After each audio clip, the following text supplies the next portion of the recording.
حضرت انس بن مالک حدیث کے راوی، میری طرف دیکھیے گا، حضرت انس بن مالک حدیث کے راوی ہیں، توجہ کرنا۔ کہتے ہیں ایک بی بی حضور کے پاس آئی، اپنا علاقہ چھوڑ آئی، آ کے کھڑی ہوئی تو اس نے کہا حضور میں خاندان بھی چھوڑ آئی ہوں، سسرال بھی، میکا بھی، ننیال بھی، ددیال بھی، میں ہر ایک کو چھوڑ آئی ہوں، میں جائیداد والی تھی وہ بھی چھوڑ آئی ہوں، مال دولت بھی چھوڑ، ایک میرا بیٹا تھا جوان وہ میں ساتھ لائی ہوں۔ سونیا یہ آپ کی نوکری کرے گا اور میں حضرت فاطمہ کی ڈیوٹی کروں گی، میں حضرت عائشہ کے برتن دھویا کروں گی، میں بھی نوکری کروں گی، حاضر ہے۔ فرماتے ہیں رسول پاک نے بچہ اصحاب صفہ میں رکھ لیا، اصحاب صفہ میں، اور بی بی کو نبی پاک صلی اللہ علیہ وسلم نے عورتوں کے ساتھ متعین کیا۔ حضرت انس کہتے ہیں وہ نوجوان بڑا پیارا، بڑا میٹھا، بڑا دھیما، بڑا وفاشار، وہ سبق اچھی طرح یاد کرتا، وہ نماز دلچسپی سے پڑھتا، وہ حضور کی باتوں کو غور سے سنتا، وہ رسیلا، وہ سنجیدہ، وہ کم گو، وہ میٹھا، وہ پیارا۔ کہتے ہیں بڑی دلکشا طبیعت، اس کی مقناطیسی سی شخصیت، طبیعت کھنچی چلی جائے اس کی طرف، بڑا حسین و جمیل وہ نوجوان۔ اس ماں بیٹے کے تذکرے ہونے لگے کہ بڑی جائیدادیں چھوڑ کے آئے، بڑے مال والے، انہوں نے بڑی قربانی دی ہے، ہر رشتہ ناتا توڑ کے رب رسول سے یارانہ لگایا ہے، اللہ بڑا بے نیاز ہے۔ وہ بچہ بیمار ہو گیا، شدید علیل ہوا۔ حضرت انس بن مالک فرماتے ہیں ہم قریب جا کے بیٹھے تیمارداری کرنے تو اتنا علیل ہوا کہ اس کا وجود کانپنے لگا۔ کہتے ہیں کچھ ہی دیر گزری تو اس نے کلمہ پڑھا، روح پرواز کر گئی، روح پرواز کر گئی، سننا روح پرواز کر گئی۔ کہتے ہیں نبی پاک صلی اللہ علیہ وسلم کو بلایا، حضور آئے تو آنکھوں میں آنسو۔ نبی پاک صلی اللہ علیہ وسلم نے سر پہ ہاتھ پھیرا اور پہلے حضور نے جملے ارشاد فرمایا تم غسل دو، کفن دو، میں خود اس کا جنازہ پڑھاؤں گا۔ پھر حضور نے فرمایا نہیں، اسے غسل نہیں دینا، ارادہ بدل گیا ہے، پروگرام تبدیل ہو گیا، اسے غسل نہیں دینا، کفن نہیں دینا۔ حضور کیا کرے؟ فرمایا اس کی اماں کو جا کے بتاؤ۔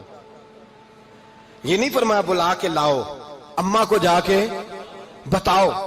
حضرت انس کہتے ہیں میں نے کوئی نرالا سے رنگ دیکھا، کوئی منفرد سا انداز دیکھا، ہمیں بھیج دیا اماں کو بلاؤ، اور خود نبی پاک اس کمرے سے نکل گئے اور حضور کے آنسو بھی یکدم خشک ہو گئے، مزاج بدل گیا، پریشانی بدل، اماں کو بلاؤ اس کی۔ پتہ نہیں ارادہ ہے محبوب کیا ہے، ارادہ ہے خدا کیا ہے۔ کہتے اس کی اماں کو جا کے خبر دی تو ماں کو تو بس کوئی اتنا بتا دے کہ بیٹا سائیکل سے گر گیا ہے، سائیکل سے گر گیا ہے۔ اماں ساری رات سوتی نہیں۔ ایک شاعر نے کہا تھا ایک مدت ہوئی میری ماں نہیں سوئی، میں نے ایک رات کہا تھا مجھے ڈر لگتا ہے، ایک رات کہا تھا مجھے ڈر لگتا ہے۔ یہ اپنے اپنے رنگ ہوتے ہیں، اپنا اپنا انداز ہوتا ہے۔ رمضان شریف کا مہینہ آتا تو میری اماں جی کہاں گری کا تیل منگاتی، چیزیں منگاتی، اور پھر زبردستی میں منع کرتا کہ اماں جی نہیں، یہ آپ کیا کر رہی ہیں، میں تو تیل ویسے بھی ذرا کم استعمال کرتا ہوں، تو رگڑ رگڑ کے، اور نہیں کتابیں بڑی موٹی ہیں، فلاں چیز بڑی موٹی، اس کا رنگ تھوڑا نرالا ہے۔ اور یہ جو ماں کا رنگ ہے نا، اس جیسا رنگ دوسرا ملتا بھی کوئی نہیں دنیا میں۔ یہ اپنی مثال آپ ہی ہے۔ اماں کو کہا تیرا بیٹا، اماں ذرا دوڑی، گری، پھر اٹھی، پھر گری، پھر اٹھی، پھر گری، روتی ہوئی آئی۔ کہتے ہیں پیچھے وہ روئی، لیکن جب بیٹے کی میت کے قریب آئی تو اب نہیں روئی۔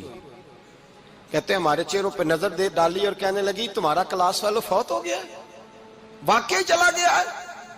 کہاں پردہ کر واقعی کہاں؟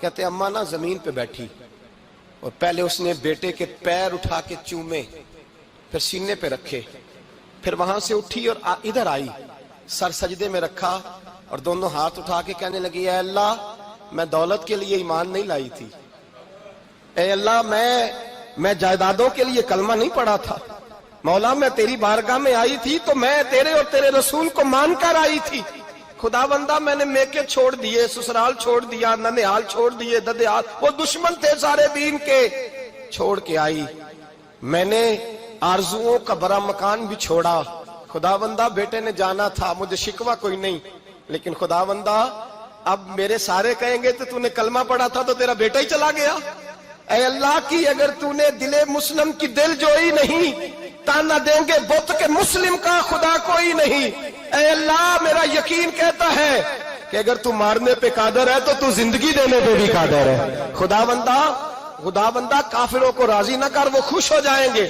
وہ مجھ پہ تانے